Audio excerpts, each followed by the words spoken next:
everyone, it's Myra with Camp My, and I'm in my camper today. We're in the garage. It's 48 degrees in Minnesota today. It's April 24th, and even though we had one nice day of 70 degrees yesterday, this whole week is going to be back to the 30s and 40s. So since I'm not going to be camping, I thought that it would be a good time to work on my camper, and I'm going to fix up a mod that I had done previously. Okay, so this is the inside of my camper, and right here, if I lift up this little piece, I have some underbed storage. So this is pretty handy. These are things that I ordinarily would not use very often, and I can store them here. The problem is I put in these gas struts and these hinges. The hinges are working great. I'll put a link to all of this in the description below, where to buy these on Amazon. But as you can see, I had some tiny little screws holding the gas strut in. Here are the screws, and it has come apart. Now, one thing I need to point out is that I did need to make this cut here in the wood of the camper so that the gas strut would lay down flat. So just be aware of that if you're going to do this mod. But I'm just going to find a little piece of wood to add to this, and then bigger screws so this will stay in place. All right, so I found this little piece of wood. It's not exactly straight, but I think it's going to be okay. These are the holes where the screws were before. I want to be able to screw this into something that's going to hold a little bit better than before. The first thing I'm going to do is just line up these holes so that I can kind of pre-drill. I'm gonna line up these holes and mark these so I can pre-drill where the screws are gonna go in. Okay, I've basically just drilled these in to this piece of wood, and now I'm gonna position it to the top, and hopefully I can pretty much match up the same area. It doesn't have to be exactly in the same spot. I just have to make sure it'll open and close with the right tension. So I'm gonna do that now. Just gonna put in this first one and we'll see how that goes.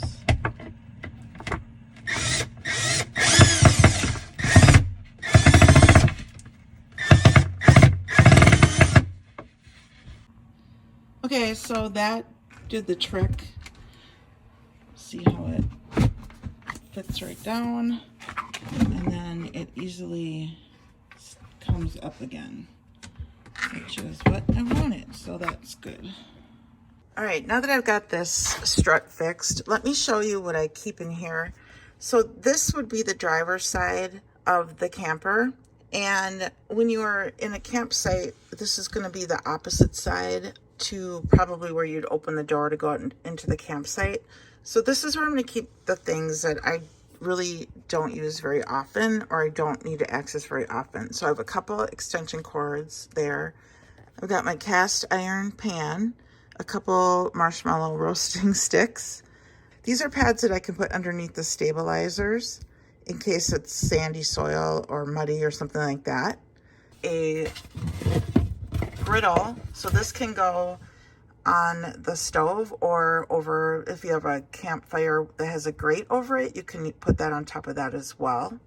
I've got a solar shower here.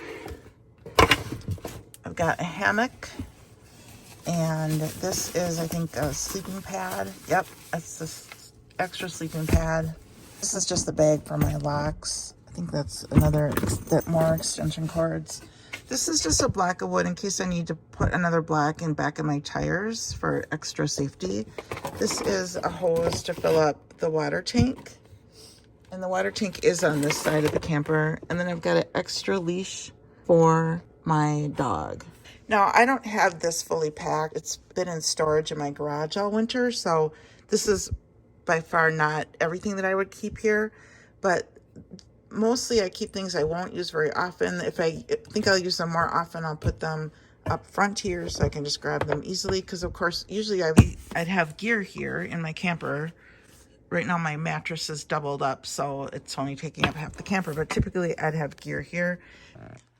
All right, I'm in the other side of my storage.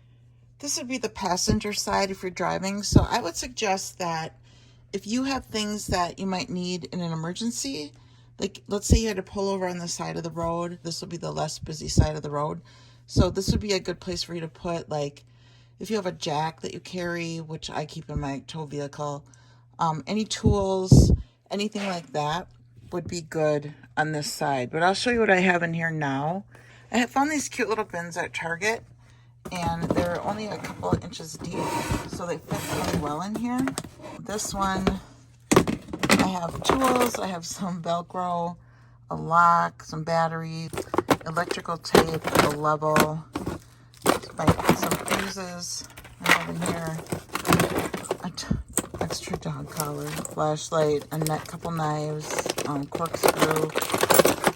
This is flint for starting fire, an extra pin for this is actually for the hitch to pin it in if I lose the one that I have. Another extension cord with several outlets on it. So basically this would be my tool kit.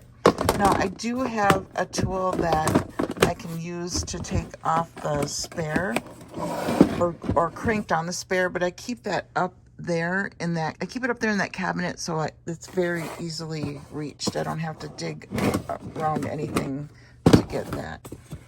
In this one I have some clothesline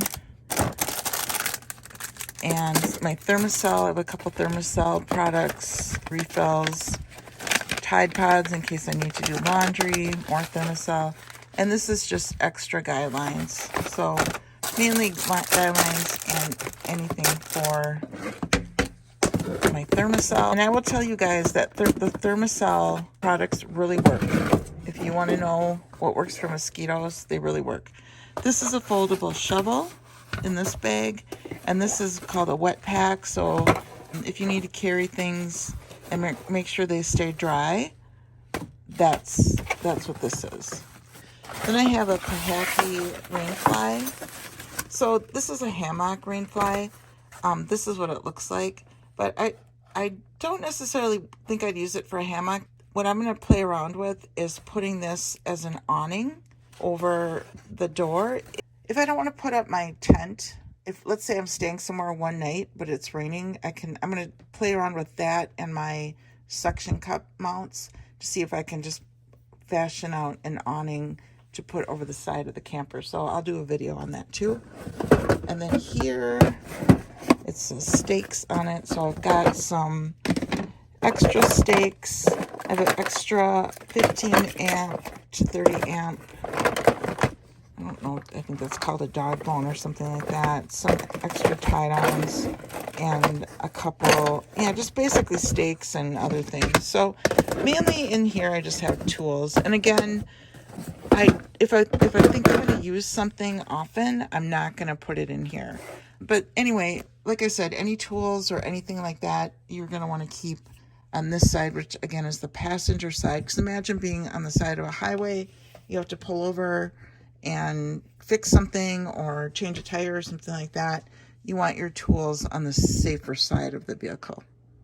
Just a little view of my solo setup. I have the mattresses stacked. There's 2 mattresses. They're stacked, so it only takes up half the camper. They have a little rug down here at the bottom. If you're at a campsite, your bed is going to be toward the driver's side and your opening to the campsite will be on the passenger side, if you think of it that way. So I'm pretty much ready to go camping. Thanks so much for watching. I am working on some new videos right now, so please like and subscribe and stay tuned for more Teardrop camping videos. Take it, just don't